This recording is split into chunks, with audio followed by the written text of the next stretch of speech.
word safari is Swahili. It means a journey.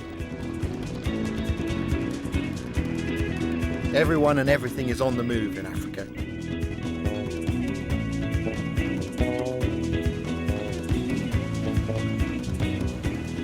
I'm on the move too. I'm heading into some of the remotest and most beautiful areas of Tanzania. The reason I've come here is that in many ways this is the birthplace of bushcraft, and surprisingly it's still very much in evidence here today.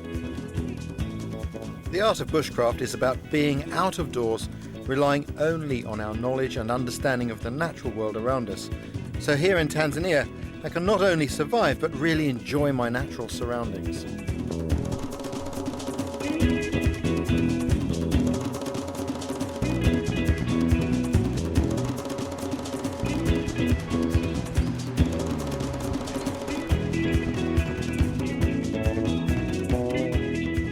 I'm travelling to a remote mountain range in eastern Tanzania, but to get there I'm going through one of the best game reserves in the world, the Serengeti.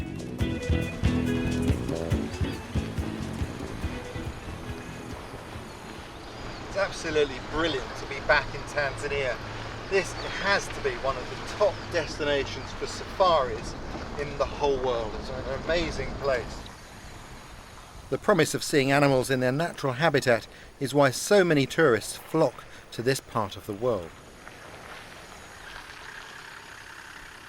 But looking isn't always seeing.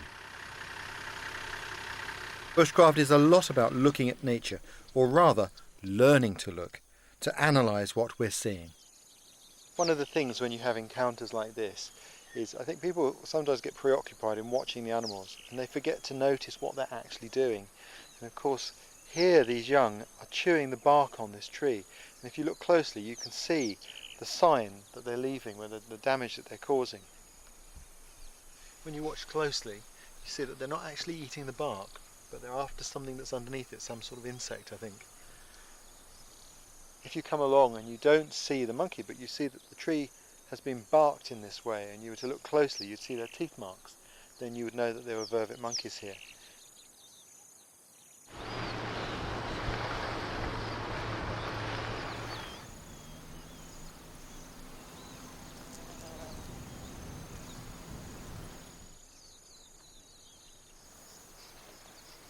Fantastic to watch the lions like this. They're just lazing there. There's some young ones just lying on their back with their paws in the air. But I'm not the only one enjoying the sights.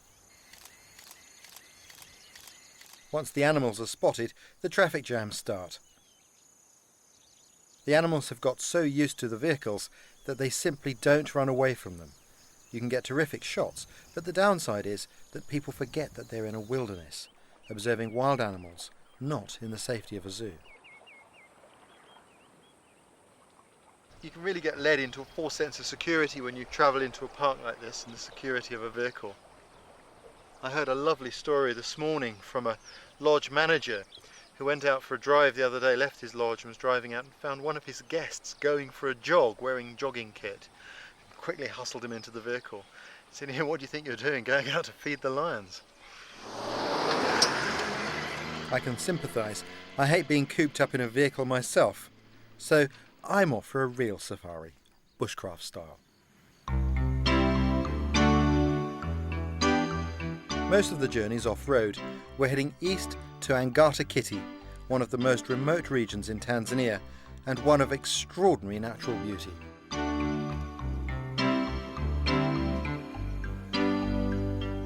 For the film crew, travelling light is impossible.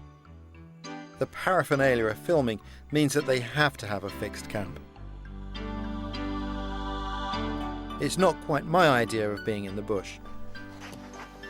I'm not a great one for crowds. I like to have some privacy. And without asking, the guys here have kind of picked up on that. And so they put my tent the furthest away, which I'm really happy about.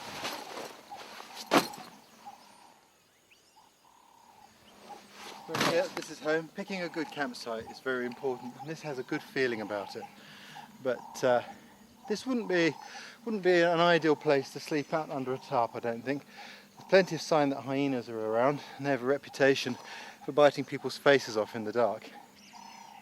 And a couple of cheetah have been seen in the area. But what a beautiful place to camp, fantastic. Nice tree there, maybe we'll put a fire under here.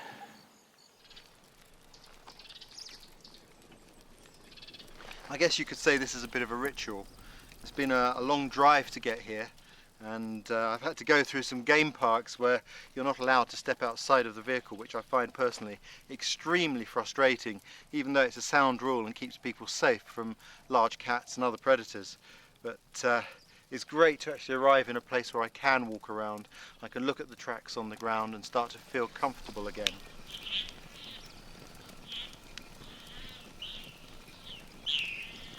It's amazing, you know, you just step a few feet away from your camp, turn your back on it and look out, and you start to see the baboons here, start to hear the birds, meet new neighbours, and you feel a part of what's going on around you. I think that's one really good piece of advice for people going on expeditions or overland trips in gap years, is always remember at some point turn your back on the group and look out, because that's why you went there in the first place. It's all too easy to get sucked in to the human dynamics, and you know, if you don't do that, you miss out on some fantastic experiences.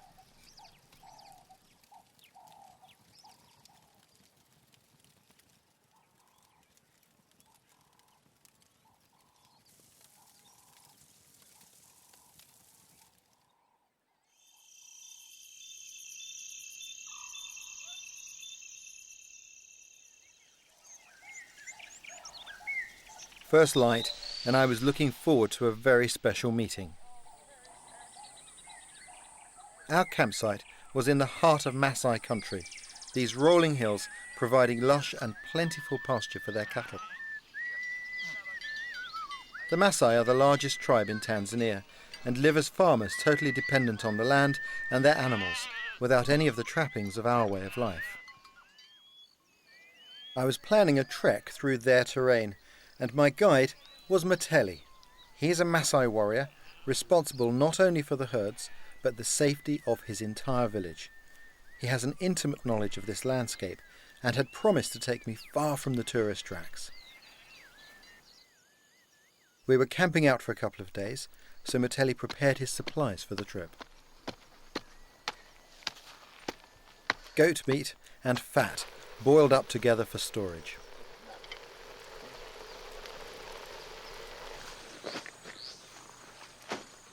My preparations were slightly different. Rations come ready prepared. But the Maasai carry their food in a rather unique way. The goat stomach lining is cleaned out and it's made into a sack for the meat.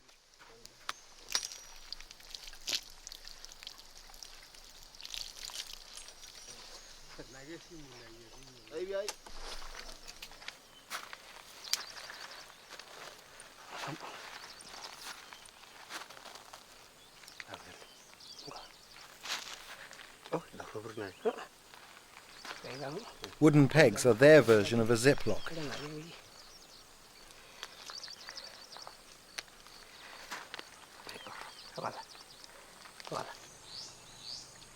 I always take a water purifier with me. It's an essential bit of kit for anyone who's not local. With the nights cold, it was definitely worth taking a sleeping bag.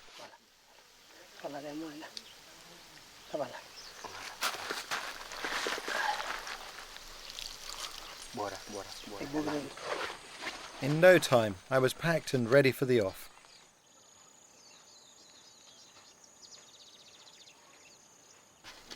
But Mateli's preparation was taking a while longer.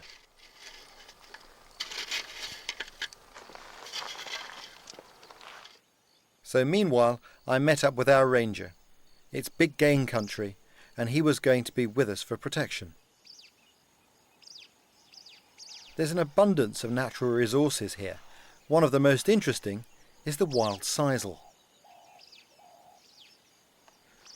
This plant here is a common feature in this terrain. The Maasai name for it's alderpai, and that's where we get the name for the gorge, Olduvai Gorge, because a lot of this grows within the gorge. It's got another nice name too, mother-in-law's tongue, and you can see why. It's got a point and it's rubbery. But this is wild sisal, and amongst the native peoples of Africa this has been used for making snares and for making bowstring. Some people call it the bowstring hemp, and it's quite interesting how you get the fibres from it.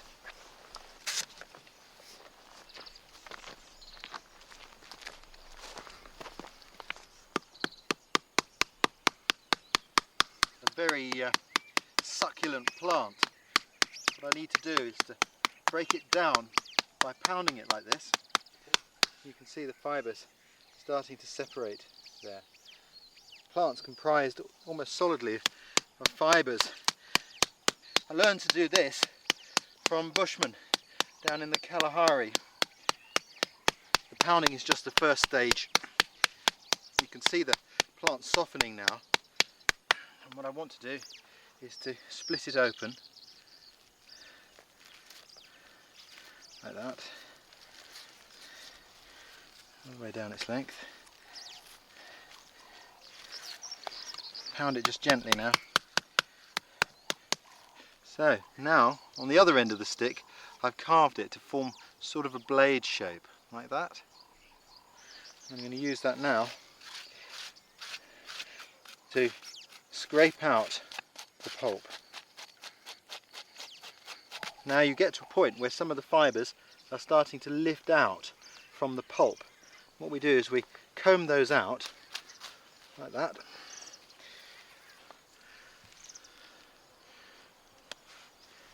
And then specifically scrape them down to the bare fibre.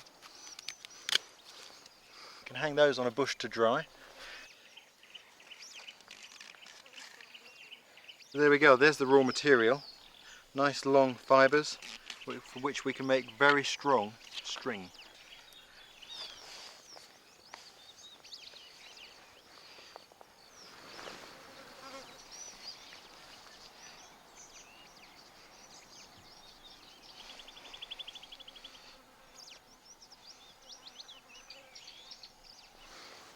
Just add new fibres in as you need. The key thing is to keep these strands equal thicknesses. If one gets thinner than the other, it will tend to wrap around the thick one, and then you only have the strength of one strand rather than the strength of the two combined. These sorts of skills are disappearing because of the availability of man-made fibres, but you think about it, there's not a lot of effort involved in making this stuff, and it's completely biodegradable and just simply grows back.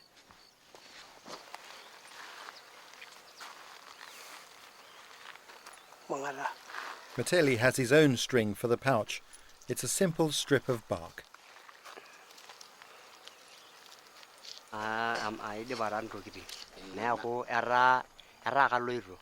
He said that, well, I'm ready.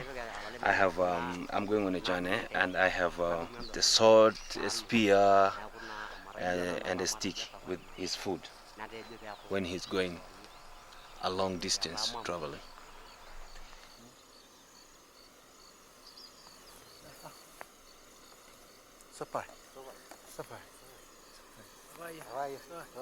Yeah. So where are we going then?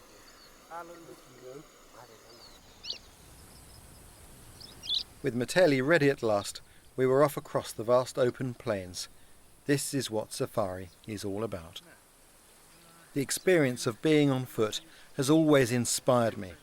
It's so different from being in a vehicle.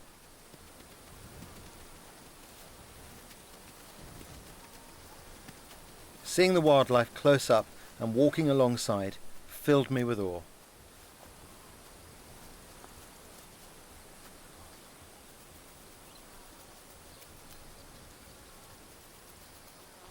Africa is a land of huge horizons, and it's only on foot that you get the most honest perspective.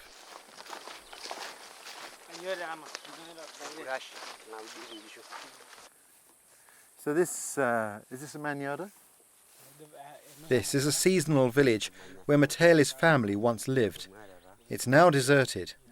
Amazing to think that these huts were for one family. Metelli's father had a staggering 22 wives. That's a window. Yeah. This is the Maasai window, tiny little window, but it gives them a chance to look outside. And they like the insides of the houses to be dark because it keeps the flies from coming in.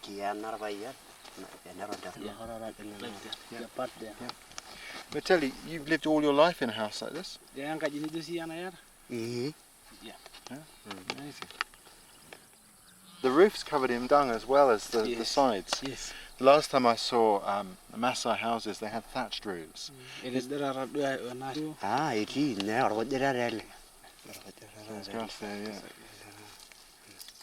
They use whatever is available from the countryside around.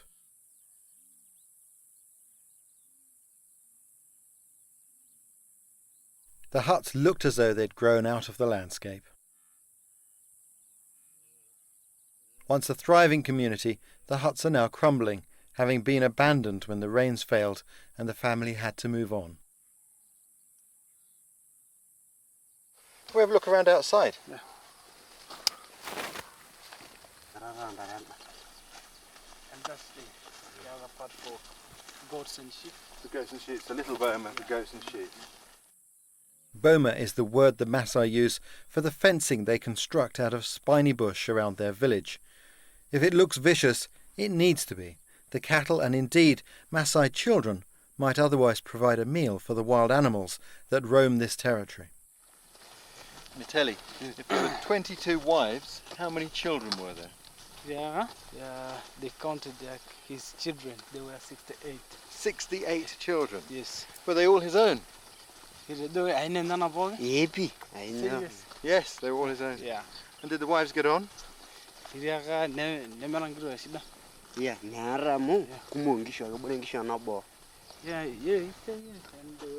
because he has a lot of cows. The Maasai may be farmers, but they still live closely with nature, having to adapt themselves to changes in their environment. Their simple way of life makes it easy for them to move on when needs must. Sites like this are common in a continent where people live more closely with their surroundings.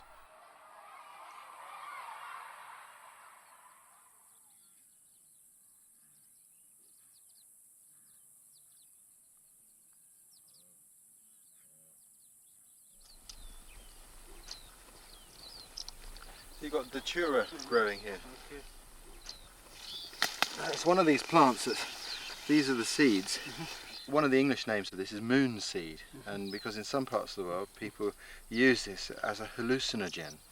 In North America, the witch doctors or medicine men use this so they can contact the spirits. But if they overdo it, they never come back. They're there with the fairies forever.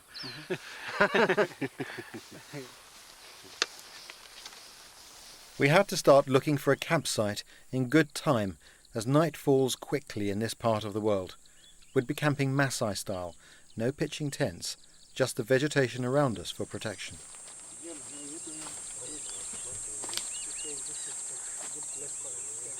We're going to stay here.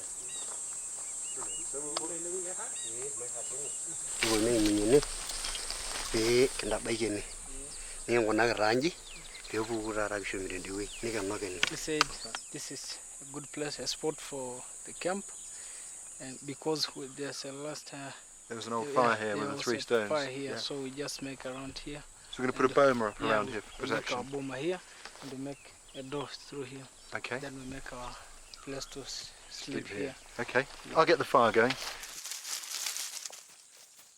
An old weaver bird's nest makes ideal natural tinder.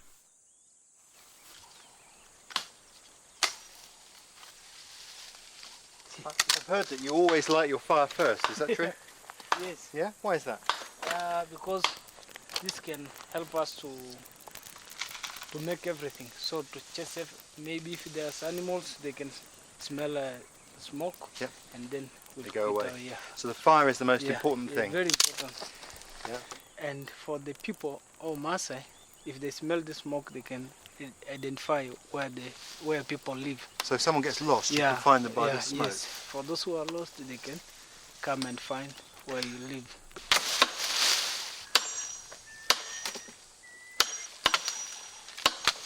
These African woods are like iron. I don't bring a really fine cutting tool here because they'd damage the edge. Just a very simple crude tool like this. Mind you, it still has to be sharp. It takes quite a bit of wood to make the barrier around our camp.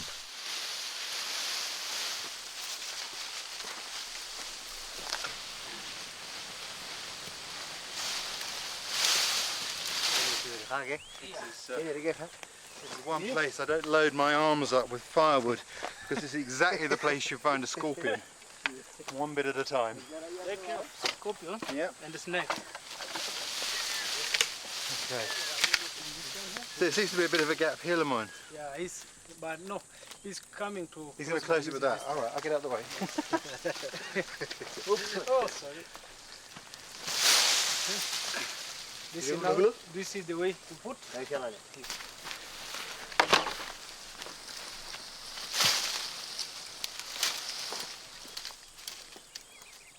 Metelli was using the same technique as in the old village, with thorny bushes to protect us against the wild animals. These thorn bushes take you a little bit by surprise when they fall down. You can see why they're such an effective deterrent for wild animals.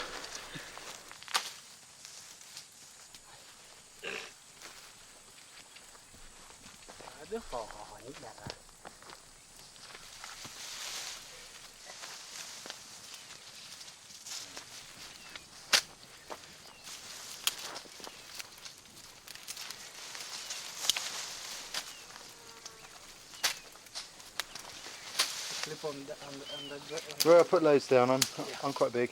I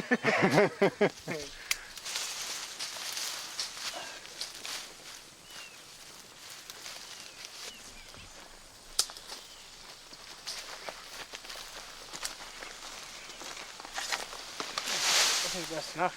Okay, good. In the jungle, you don't sleep. You don't sleep while here. Yeah. What are the rocks for, Lemoyne? He's just making the part of the sleep. Yeah, not to go to roll on the fire. Yeah. Might have a nightmare and to roll today. You might have a nightmare. What, with me sleeping here? I'm your worst nightmare, Lemoyne. The perfect way to keep warm and yet safe away from the embers.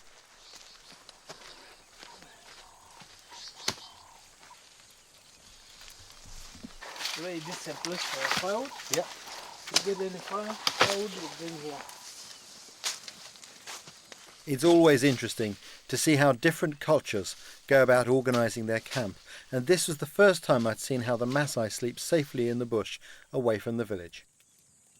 This looks really comfortable. I mean, this is the sleeping area, and this is the posture springing, if you like, and also keep you out of the dirt. Brilliant. Very, very comfortable, cosy. Yeah.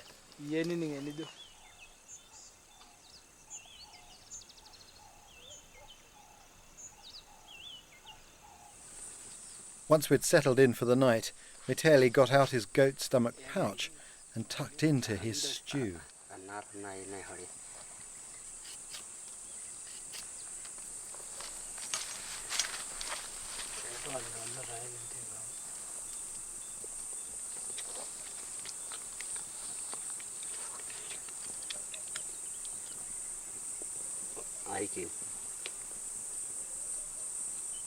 Yeah.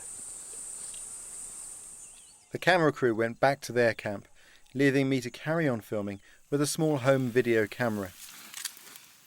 We pulled our door across and continued our supper. The ranger, Lemoyne, seemed to prefer my ration pack to the stew. Wow, very delicious.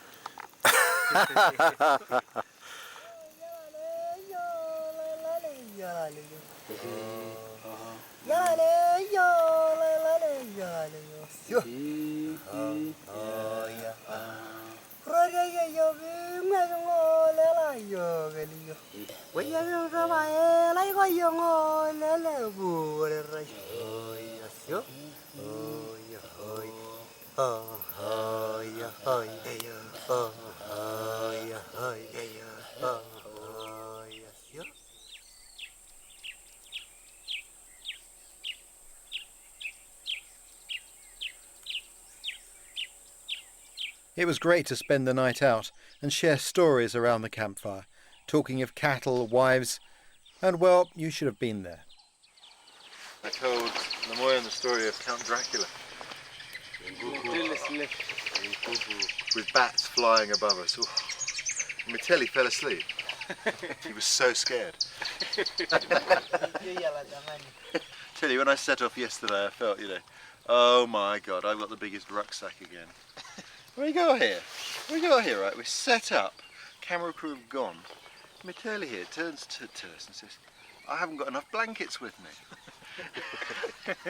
In the middle of the night there is...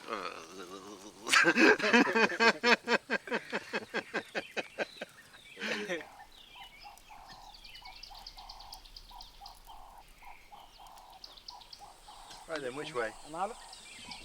This way? Yeah. Okay. I'm looking forward to seeing this.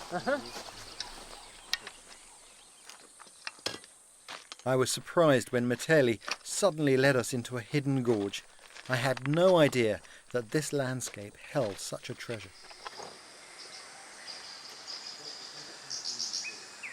This is Olcarion Gorge, and it's a tremendous breeding place for the griffin vulture.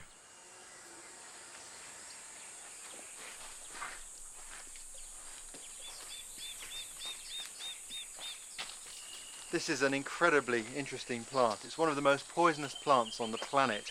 It's from the seed of this plant, the castor bean plant, that the poison ricin is produced. And that poison is so effective that it was used by Soviet Secret Service to carry out assassinations. And in recent years, of course, terrorists have taken an interest in the plant.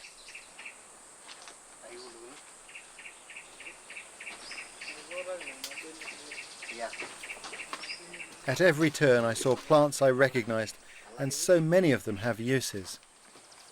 Fantastic, look at all this aloe. I think I'll cut one of these leaves. You can see all the juices dripping out here. Of course we use aloe a lot these days for treating skin conditions, particularly as an after sun, which is very effective for skin protection. It has a lot of medicinal uses. I'm going to show you what we can do with it in the field. The first thing to do is to cut off the thorns on the side, like that. Then slice it down the middle like this, and then this can be peeled apart like this.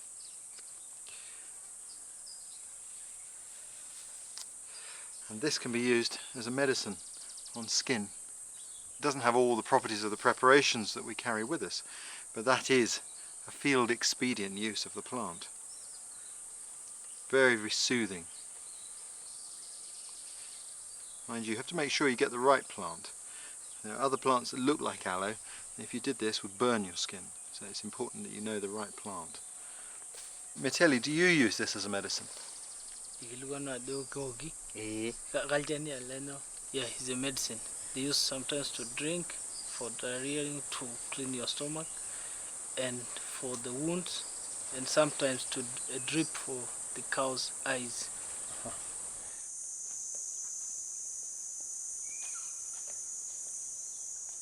Despite the abundant vegetation, finding water is never simple.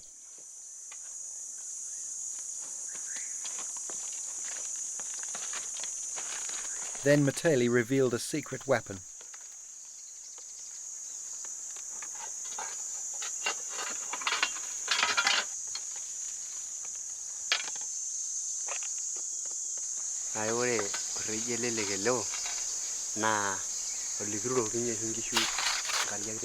He told me that the Maasai had hidden this spade here for as long as he could remember, so passers-by could dig for water whenever they needed it.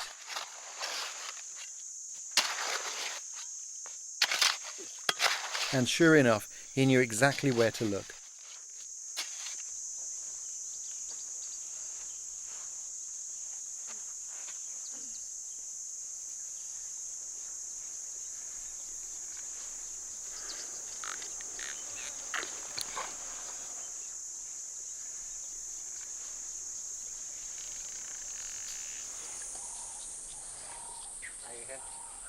As we walked, the landscape changed again.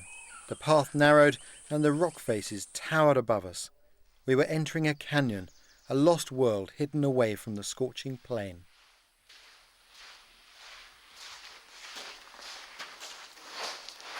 In arid landscapes, canyons like this offer immense protection for anyone who's lost. Perhaps the most important thing is that the geology here helps you to find water. Firstly, because when there's a change in the stratas, you often find water coming to the surface. But also these tight canyons help to shade the water from the sun, which means it doesn't evaporate. And of course, water means life.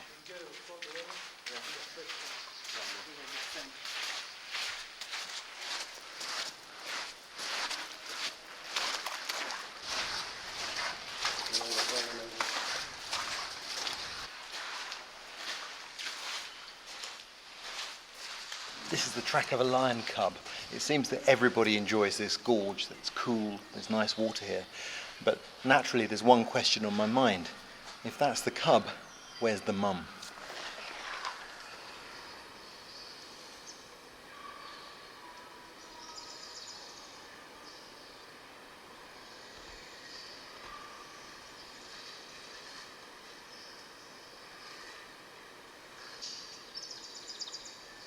This could have been a menacing place, but actually it was cool and peaceful, with the solemnity of a great medieval cathedral.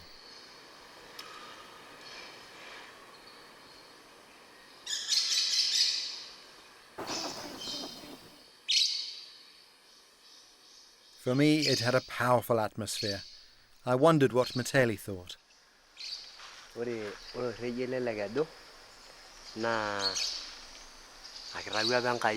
This gorge is made by God for everything, because this is made for human beings to drain their cow here and the vultures to lay their eggs. And when he brings cow, he gets a fresh water and cold, and cows will not be attacked by predators.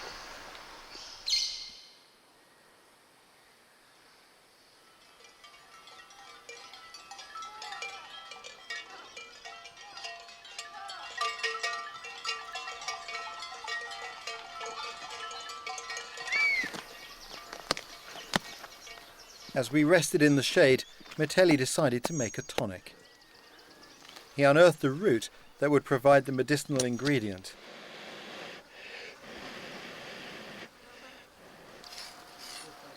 It was clear to see just how comfortable the Maasai are in the bush. Once we all lived in a similar way, but today most of us have lost this intimacy with our surroundings.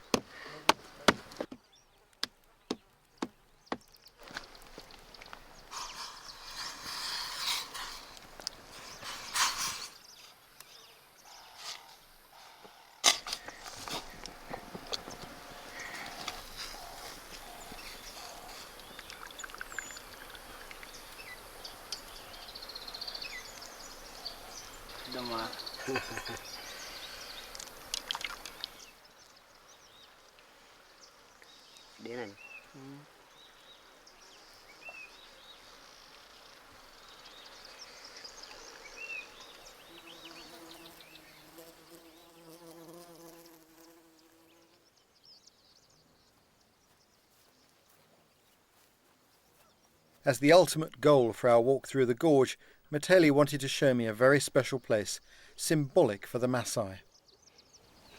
Is that Malenga? Yeah, that's Oldonyilangai. What was the story about that? The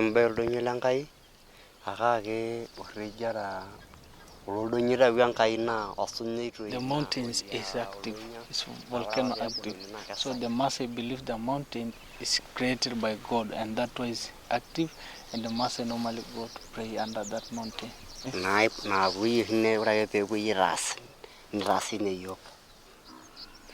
Yeah, there's a story, because they believe if women go there under that mountain, for those who did not get babies, they get babies. And that's why the name started from there. That's what does the mountain mean? The mountain means, the Oldonyilangai means the mountain of God. The mountain of God. Yeah. It was a fitting place to end our safari, though I've always felt that the journey is more important than the destination. Thank you very much. Ashinale. I was sad to be leaving. So long. What a nice man. As I watched Miteli walk away, I thought about his world, a natural world in which he is king. He seemed in harmony with this world, which is in complete contrast to the white hunters who came on safari with their rifles in search of trophies.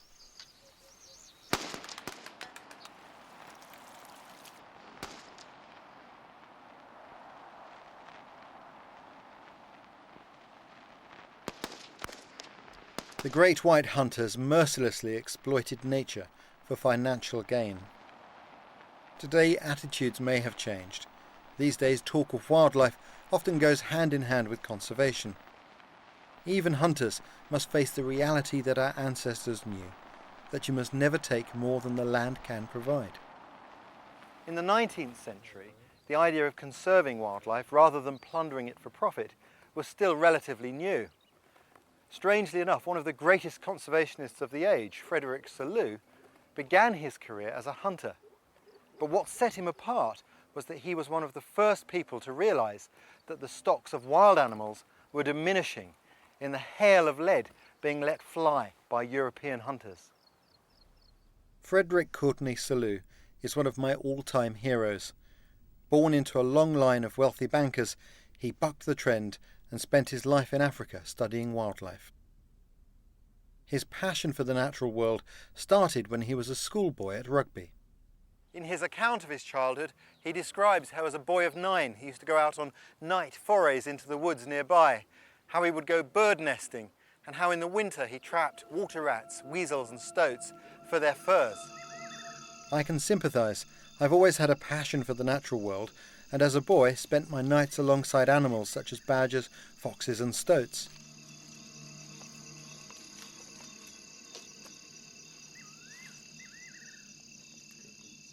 I admire this champion of African wildlife who spoke out against the norm of wanton destruction. His fame even attracted the attention of the President of the United States, Theodore Roosevelt, who, having read Selous' memoirs, African Nature Notes and Reminiscences, became hooked himself on his own version of conservation. He and Selous started a long and impassioned correspondence in which they discussed detailed observations they were making about nature and animal behaviour. Selous' keen eye for nature is reflected in the highly detailed drawings he made of the animals he hunted. He also organised what may have been the biggest safari of all time, Roosevelt's legendary safari with its astonishing retinue, almost 300 strong. Animals were killed in droves, but always in the name of education. It's difficult for us to understand how killing and conservation could go together, but we must judge them by their day, and these were the earliest days of conservation. It wasn't until later that trophy hunting was challenged by the new interest of nature conservation, with its emphasis on understanding animals rather than stuffing them. Another early start, to meet a man who spends his life on safari filming wildlife for television. His understanding of animal behaviour and his ability to capture it on film comes from a life spent in the bush. Good morning. Hello. Warren, I presume. That's correct. Very nice to meet you. Hi there, Rick. Isn't that a beautiful morning? Oh, it's stunning, isn't it? Fantastic. Yeah. Amazing light. Yeah. Have you seen anything yet? No, not yet. We're just looking out for cheetahs at the moment. Warren Samuels has been a cameraman working here for 20 years, making his living filming wildlife. It's this precise and painstaking study which I call bushcraft, the fine-tuning of his sensibilities to his natural environment. Amber was one of the cheetahs he filmed for the BBC One series Big Cat Diary, in which everyday adventures of big cats were relayed back to the British audience from the Masai Mara Game Reserve. His months of waiting paid off, and he caught scenes which we take for granted when we see them on our TV screens, but which take years of careful study and waiting.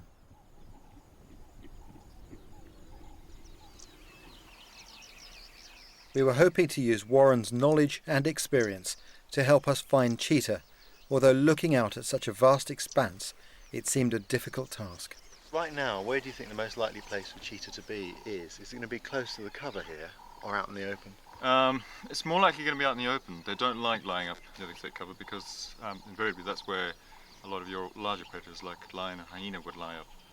And if you look over there, Ray, yep. in that distant hill, yep. just in the foreground there's a patch of very short green grass that stands out, and then there's a huge bunch of gazelles there. Are they Thompson's gazelles? Yeah, and I think that's a very good place to go and start looking for cheetahs.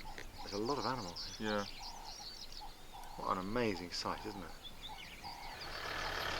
I don't know how you feel, but when I look out on something like this, in a morning like this, I feel incredibly privileged.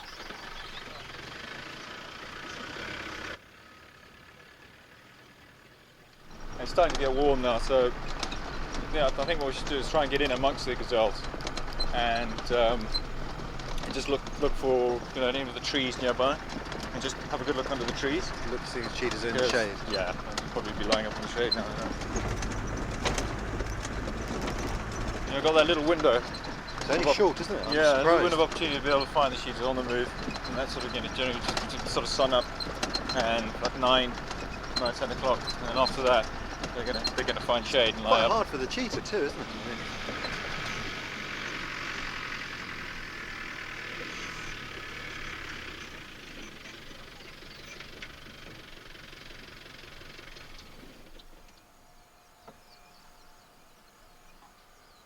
More water over there. That's where there's wildebeest been heading.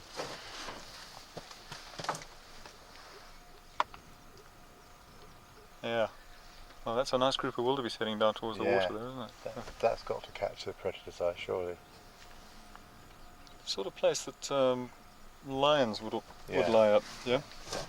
I think the best chances now are going to be looking in an area where we do have these isolated clumps of trees, because the disadvantage now to the cheetahs of the short grass plains like this is just that if they're up and moving, everyone's going to see them, which makes it that much more difficult for them to hunt. What they're going to be looking for in that case is what they'll do is they'll course through the gazelle herds, and they'll look for weak animals, sick, old animals, or fawns. There've been quite a few little fawns jumping around. Yeah. And if a cheetah spots a fawn, it'll do a long chase. They'll run up 600 meters chasing after a little fawn, because it's almost a guarantee they'll catch it. We've got a cat here, Warren. It's not a cheetah. I'm not sure what it is. It looks like a sort of like a wildcat. Can you see? Do you see the trees in the distance? Mm-hmm. See that first big acacia from the right? Oh, right. Ah, caracal. Good spy. He's That's running. Great. I think. Quite rare to see those, Ray. That's a really good sighting. Well done. Then something extraordinary happened. Warren spotted not just one cheetah, but a family. That's fantastic. We've picked up these cheetahs, but the cheetahs are amazing, but they're a long way off. But it's interesting to watch the way the zebra are responding to them, isn't it? Yeah. These are definitely going to be hunting cats, without a doubt. Is that 2 adults? Yeah, it's very strange. Never see 2 adults together like this with a whole lot of cubs. Generally, it's just always just one mother, and as many as 5 or 6 cubs. It looks like it's possibly a mother with an older daughter, and both adults have got a litter of cubs. This is really, really unusual to see both family groups together. There's one of the adults was broken away. It's running. Oh! Animal's running up front. It's chasing. It's running at the gazelles. It's picked up a fawn. It must have seen a fawn. Just follow the lead animal. Quick, have a look. Speed. Follow the lead animal. Amazing. Following the lead animal. Watch it. Watch it. It's probably seen a fawn. It's going in. That's it. Can you see it? Yeah, I see Keep it. your eye on it, because I'm sure it's going to hit. It's grabbed. It's grabbed. It's grabbed. It's killed. Just got a big male Tommy over there. That dusty area. Yeah. That is incredible. The speed at which they made that kill. I couldn't believe it. I couldn't see the lead animal. It just, went straight out of my vision. Yeah. It all happened so quickly, we missed the moment when the cheetah actually grabbed the Thompson's gazelle. It was an awe-inspiring moment, and one we'd never have seen without Warren's experience. Have you seen how big the gazelle is? It's quite big. It's got antlers. Is it an adult? Is it? It's an adult. And the zebras have come onto the watch. Look. Yeah. So what do you think of that, Ray? Not lucky, hey? That was amazing. Incredible experience there. To be honest with you, I didn't think we'd see anything either. I mean, to come out with just one day and pick something up. But I did think when we got up here and we saw the caracal and all this game spread out before us, there was a chance. But it's a big haystack and it's a small needle. Anyone can take snapshots with a camera. What sets Warren apart is his knowledge of the wildlife of the African bush. In a sense, my interest in bushcraft started when as a child I wanted to see nature at first hand out in the woods at the back of my home. Here I'd experienced a closeness to some of the most majestic creatures on earth.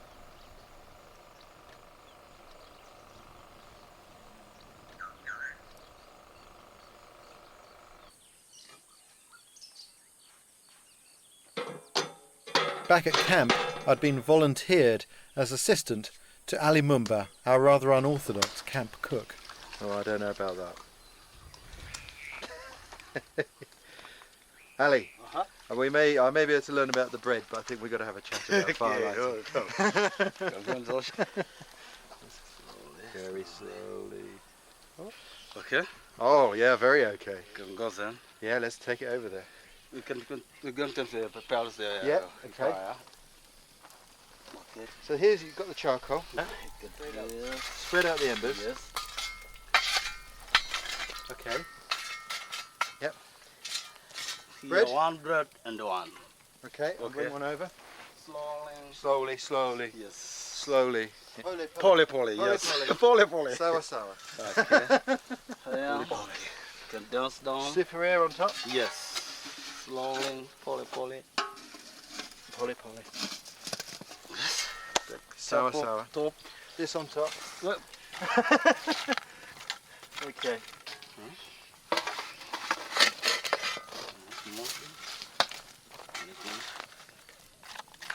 Okay.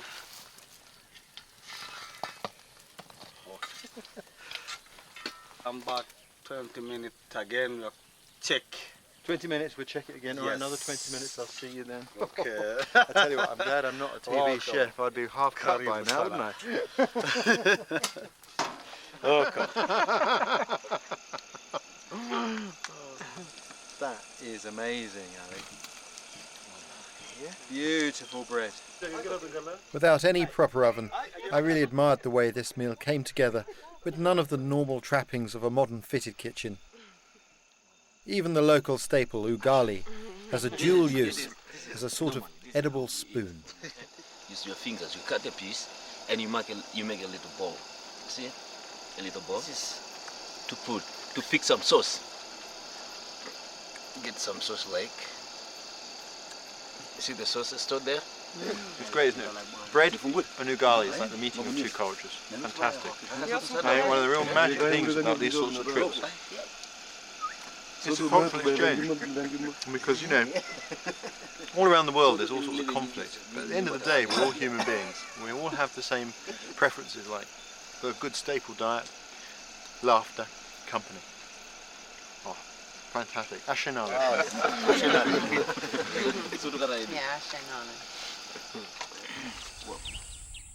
I'd seen a privileged aspect of life here.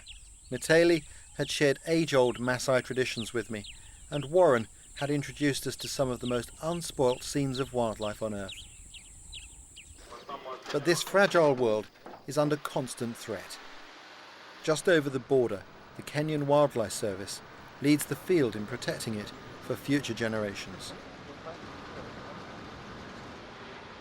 They may be a sophisticated military force, but at the heart of their operation is one of the oldest of all bushcraft skills, tracking.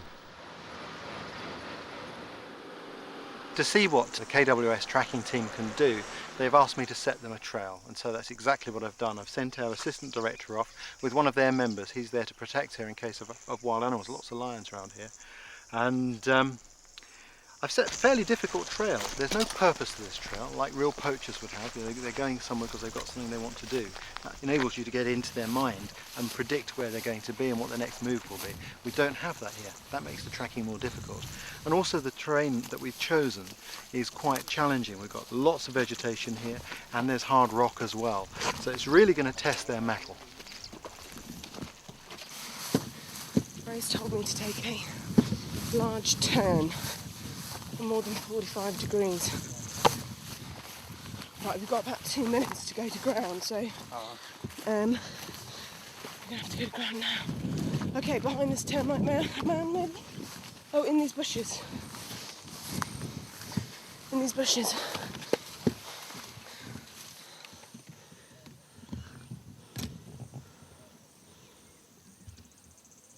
Okay, Peter, Twende? 20. Okay, I'll show you the first trail. Okay. Do you see the anthill there? Yeah. That's it? Okay. Good luck. Fun.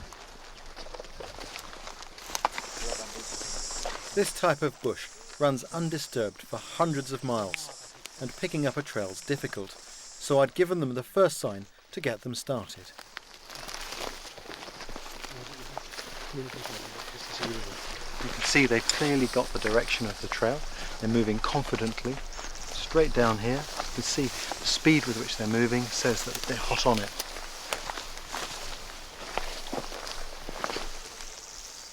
We're accustomed to using tracking for animals, but these ranger skills are all to do with finding people. Despite the ground being quite sandy here, it's also quite hard and it's not showing much sign. But what we have got is long grass. When the long grass gets flattened down by the foot, it shines back at us so we can see it more easily from the grass that's standing upright.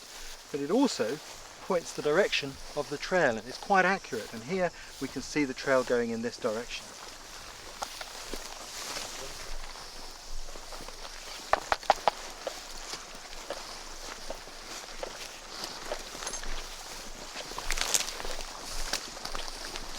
Things have slowed down a bit because the trailers could have gone either to the left or to the right of these bushes. They're not certain which. So that what they're doing is they're casting ahead. They've sent some men to the left, some to the right to look for the sign. What will happen is one of these teams will pick that sign up. When that happens, you'll see it all speed up again.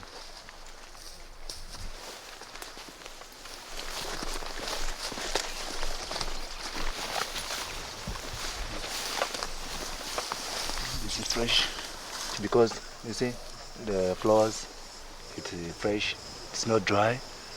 You see the grass also.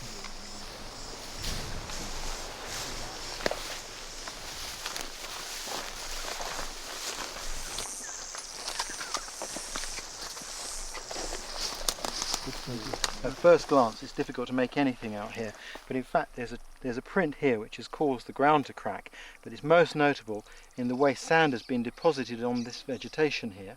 They call this transfer sign, and the way the vegetation itself has been broken and bruised, and you can see it's still moist. That means this trail is fresh, because on a day like today when it's very hot, that's going to dry in just a matter of minutes.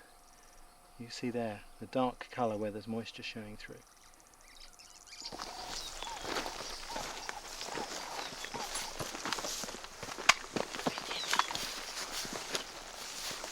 Again, at first glance you may not see anything, but there's lots of sign here. What we've got colour changes where the soil, the moist soil, has been disturbed from underneath the dry soil. We've got flattening indicating a human footprint, and we've got transfer where soil has been moved down on top of this vegetation and the vegetation's wilted slightly, again showing recent disturbance, and it's all pointing in the direction that the team is heading.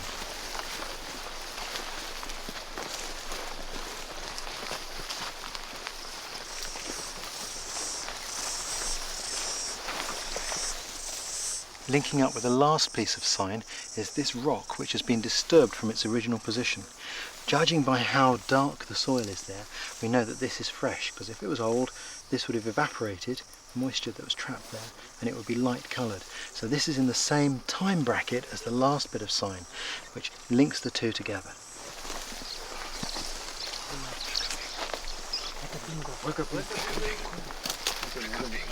Yes, the culprit. The culprit. Oh, no, not that. Where's the license? I don't have one. At long last we have arrested the Mzungu. Well, there you go. Just goes to prove, eh? These are the men who are protecting the elephants here. And those who want to come here and shoot them, they better watch out.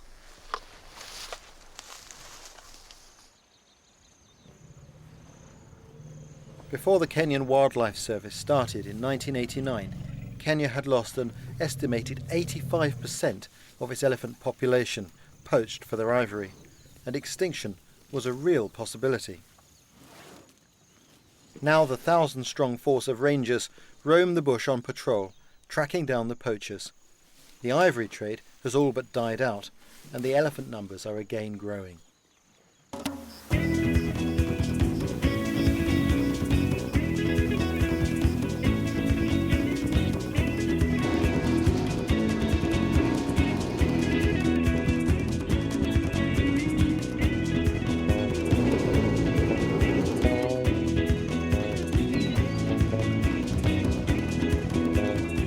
My last morning in Tanzania.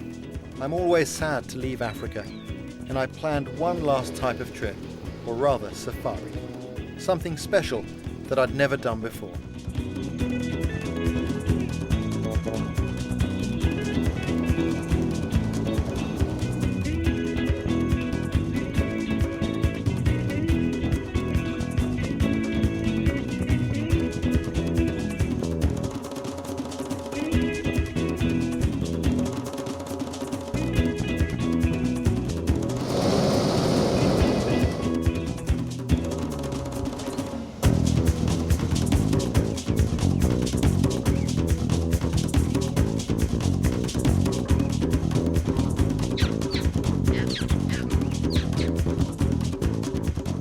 Fantastic way to see Africa. I love coming to this continent. There's an energy here that's difficult to describe, but it reaches right inside you and touches your spirit deep in.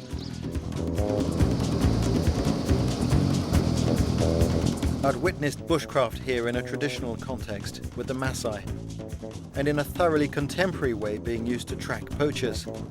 Using the ancient hunting skills of bushcraft for the purposes of conservation really brought home to me the way bushcraft has so much relevance to some of the best things in our world today. We're very lucky to have places like this to come and observe and learn about nature. But you know, that job isn't over. Places like this only exist because we're still trying to hang on to them and protect them. In many ways, the job of conservation has only just begun.